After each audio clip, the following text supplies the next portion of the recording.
J'ai commencé l'aïkido en 1978 avec Jean-Pierre Lemaire dans le club qui était à mon lycée. Et ce qui m'a poussé à pratiquer, c'était l'envie de pratiquer un art martial sans compétition. Et puis aussi l'aspect intéressant, c'était la pratique avec les armes, au couteau, au bâton et au sabre. Passer mon diplôme d'enseignant, c'était pour pouvoir transmettre tout ce que j'ai pu apprendre avec les différents profs que j'ai pu connaître. Et puis le fait de pouvoir se remettre régulièrement en question, parce que les élèves posent toujours beaucoup de questions sur la pratique. Et ça permet de se remettre systématiquement, quasiment à chaque cours, en question, aussi bien sur le plan technique que sur le plan pédagogique et sur le plan aussi humain et relationnel.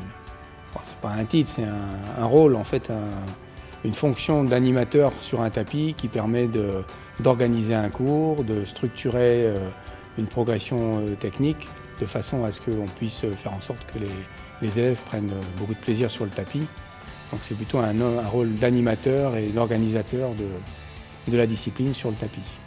Le premier, ça a été Jean-Pierre Lemaire, donc mon premier professeur en 1978 quand j'ai commencé. Et très vite après, je suis allé au club de Cambrai, où j'ai pu voir Louis Clériot, et qui nous avait fortement conseillé de voir Christian Tissier qui revenait du Japon peu de temps auparavant. Donc les premiers que j'ai vus, c'était Louis Clériot à Cambrai, et puis Christian.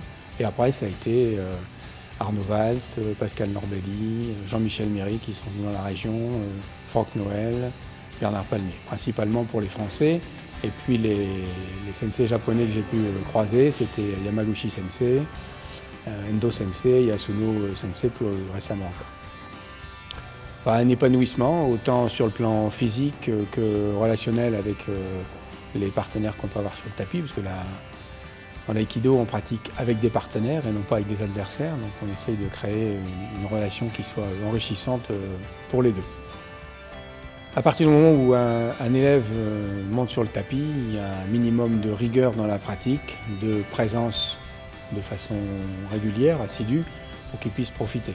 Si c'est une présence occasionnelle, une pratique très épisodique, la progression sera très lente et le plaisir sera beaucoup plus faible. Donc il faut une grande assiduité quand même dès le départ pour pouvoir prendre plaisir le plus possible sur le tatami.